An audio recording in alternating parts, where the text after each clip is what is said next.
Kamega, a bright-eyed and charming young man from Djibouti, met Sophie, a beautiful and intelligent young woman from Bali, in their final year of high school. They were both 18 and their love blossomed in the midst of school plays, study groups, and laughter-filled lunch breaks. Kamega, with his chiseled features and warm smile, was the star of the school soccer team, and Sophie, with her radiant skin and sparkling eyes, was the debate team's shining star. Together, they were unstoppable. After high school, they went on to university, where Kamega studied engineering and Sophie pursued a degree in law. Kamega was perfect in everything he laid his hands on, and all girls wanted him. But one way or another, he chose Sophie and married her. Their love continued to grow and they became inseparable. 5 years after their wedding, Kamega and Sophie were the epitome of a strong and loving relationship. They balanced each other perfectly. Kamega's adventurous spirit complemented Sophie's practicality, while her intelligence and wit drew out his thoughtful side. Their home was filled with laughter, music, and the aroma of Sophie's delicious cooking. They shared stories of their childhood, supported each other's dreams, and explored the beauty of Uganda together. And so, their marriage was like a match made in heaven. He used to call her his beautiful queen and provided for her whatever she needed. Their marriage was a bliss up to its 5th year, and it was like an endless love story, until one day, on a cold Sunday evening, Sophie's life, happy life, marriage life, came crashing down on her. Kamega, now a successful engineer, started working late nights and would go on weekends for work, but as Sophie never doubted him, because she trusted her husband implicitly. She had always believed in their love and commitment to each other, and she had no reason to doubt his movements. That Sunday, Kamega was working on his laptop. His phone rang. A friend called Jack called him to come and help with something. Jack sounded very urgent, so Kamega quickly got up and left, and in a hurry, he forgot to shut down his laptop. A few hours later, as Sophie was just picking up a book from the study, she moved closer to shut down the laptop, but her eyes suddenly fell on the mail her husband was reading. It was an email from a woman who felt more than just a colleague to her husband, but the email did not really give Sophie enough information to have a piece of watertight evidence of infidelity against her husband. So she decided to dig further. She went through the rest of the emails, checking them, reading through any email that had a woman's name. And Sophie's heart raced as she scrolled through Kamega's emails, her mind reeling with disbelief. Then she stumbled upon a message. The subject line read, "Can't wait to see you tonight." As she opened other emails, her eyes widened in shock. The message was from Christa, Kamega's colleague. The words danced on her screen, taunting her. "My dearest Kamega, I'm counting the hours until we meet again. Your touch sets my soul on fire. I can't wait to feel your lips on mine. You as always, Christa." Sophie felt like she had been punched in the gut. Her mind struggled to process the betrayal. She read on, devouring every word, every intimate detail. The emails went back months, a trail of deceit and lies. Tears streamed down her face as she realized the truth. Kamega, her loving husband, was having an affair. The man she trusted, the father of her children, was leading a double life. Sophie's heart shattered into a million pieces. She felt like her whole world was crumbling around her. She didn't know what to do, where to turn, or how to confront Kameka. As she sat there frozen in shock, Kameka walked into the room, oblivious to the storm brewing inside her. "Hey, my love, what's wrong?" he asked. Sophie's eyes looked onto his, her gaze piercing through the facade. "Oh no, something just fell in my eyes, but all is well." She composed herself and they had dinner quietly that night and went to bed. That night, as he slept, Sophie tried to check his phone. That is when she discovered for the first time that his phone was locked. So she started to find out ways to find the password, and indeed, after 3 weeks of trying and failing, she got the password. However, she wished she had never tried to check her husband's phone, because from what she found, whatever she found almost drove her insane.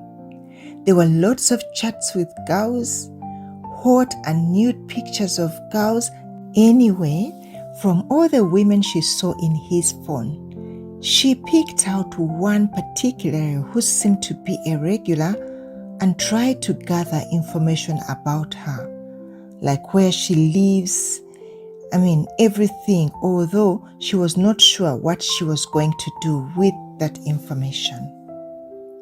After consulting with her friends and they agreed on a plan, Sophie decided to go to this woman's place of residence. On getting there, she introduced herself as the wife of Kameka. Christa, now Kameka's girlfriend, greeted her warmly and asked her if there is anything she would like her to do for her. This shocked Sophie a lot. She had expected her to be rude or unwelcoming. Anyway, Sophie confronted her with the information she had gathered, broke into an outburst, telling her to leave her man. Sophie even threatened to do something serious to Christa if she did not leave her man. She abused her and threatened her in every way, but Christa never replied. She never uttered even a single word. She only listened attentively. When she did not get anything out of her, she eventually stormed out of her house and left. That day, Sophie felt happy and even went out and rewarded herself with a chilled beer, feeling as if she had won a war. Christa called Sophie a week after their encounter. Sophie hesitated for a moment before answering. "Hello?" The voice at the end of the line responded, "It's me, Christa. I just wanted to follow up on our conversation," Christa said, her tone dripping with sarcasm. "I'm curious, have you talked to your husband about our little chat?" Sophie's grip on the phone tightened. "What business is it of yours?" "Oh, it is very much my business," Christa replied. She said, "Sis, I'm not calling to insult you, but to let you know, perhaps, that there is a lot you are missing in your marriage. Instead of you insulting me, I think you should have been thanking me and even paying me for the job I'm doing on your behalf. You see, Kameka has been telling me all about your marriage, how you two have been sleeping in separate bedrooms, how the intimacy is gone, and how you've let yourself go. Should I go on?" Sophie's face burned with the shame and anger. "How dare you?" Christa chuckled. I dare, because I'm the one who's been benefiting from your neglect. Kamega comes to me for comfort, for excitement, for passion, and I deliver. Your husband told me you hate being intimate with him. And please, if it is a lie, let me know and I will leave your husband right now, she explained calmly. Sophie had no words. Christa continued. He also said you used to be loving and very intimate regularly, but all the things changed after the birth of your first baby. And when you got a high-paying job, you suddenly changed. Now all doors of interaction and intimacy are firmly shut. Intimacy with your husband is like a house chore to you. You complain about it, you run away from it, you give him countless excuses. Am I lying? Sophie just kept quiet without uttering a word, freezing where she was at the end of the phone. She continued, you are tired. You always say you are tired, you're not in the mood. Whenever I suggest something, you say, I don't want, it's this and it's that. Sophie's heart was now pounding as if it would fly out of her chest. The woman continued, that sometime you fall asleep in the middle of the act. Can you imagine? And that's what he told me. I'm not lying. And that you use every reason in the book to avoid being intimate with him. Christa continued, your husband even told me that on the rare times you accept intimacy, you act as if it is a punishment.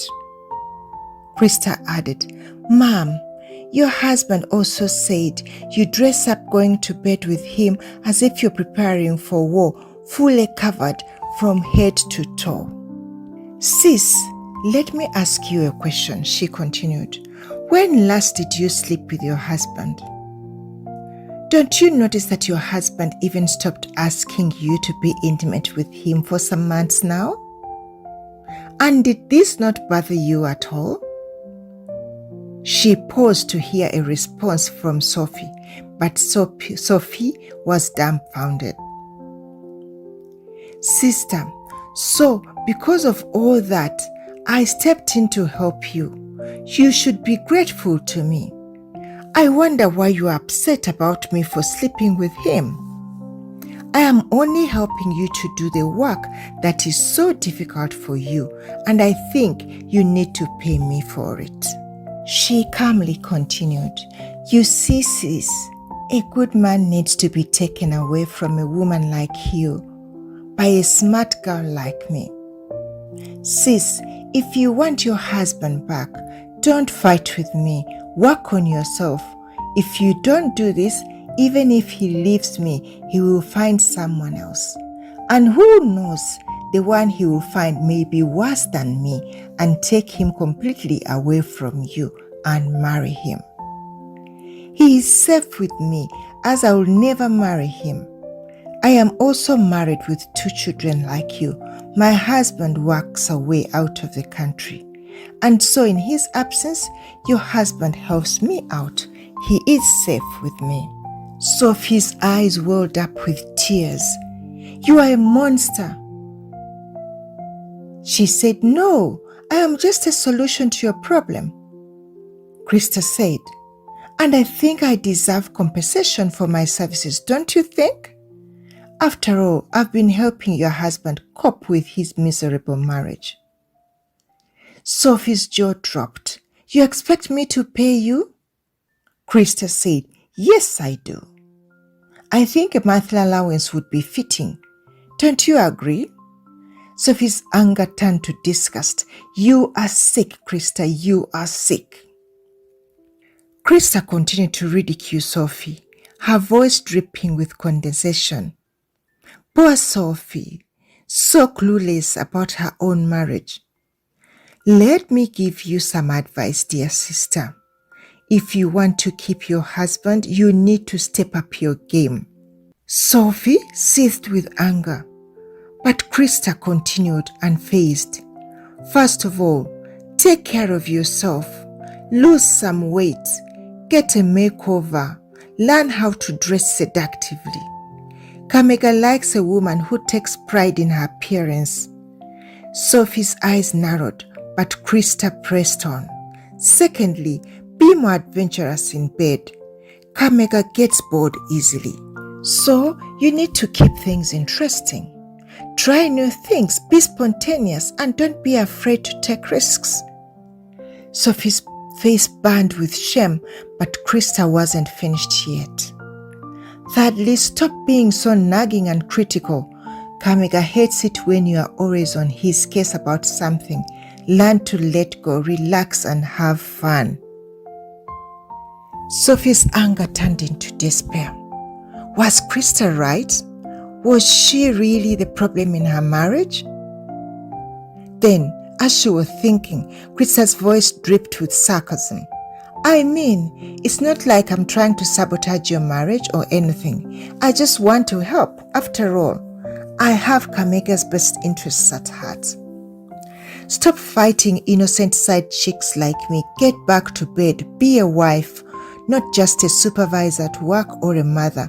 Remember, I work too, and I also have 2 children exactly like you, and I'm raising them alone. Yet I sleep with your husband daily from work. I will never say, not tonight, dear. My back, my head. I've got the energy because I am wiser than you wives who said yes I do on your wedding day but will never do. Instead of coming to my house to argue with me, perhaps ask for my account details for the money to be paid every time I sleep with your husband. You will then have enough time for your career. Please remember, nobody is snatching your husband. You are the one misplacing him. Sophie's eyes welled up with tears. She felt like she was losing her grip on her marriage, and Christa was the one holding the reins. Sophie slammed the phone down, her heart racing with fury. She couldn't believe Kamega would discuss their private life with another woman, let alone Christa. She felt betrayed, humiliated, and hurt. She was not sure whether to cry or laugh, to shout or jump. She replayed the conversation in her mind again and again and checked everything Christa said. She said to herself, Christa was more than true. As she pondered Christa's words, she wondered if there was any truth to them. Was she really neglecting her marriage? Was she to blame for Kamega's infidelity? She remembered the last time she slept with her husband, and it was about a year ago. After then, he had tried to sleep with her, but she had given him bad responses and excuses, and he decided to stop asking to be intimate with her. It now occurred to Sophie that when he stopped asking for intimacy at home, he had gotten an alternative out there. And as soon as Kamega walked in the door, Sophie said, "We need to talk," she said, her voice trembling with anger. Kamega looked taken aback. "What is wrong?" "Christa called me today," Sophie spat.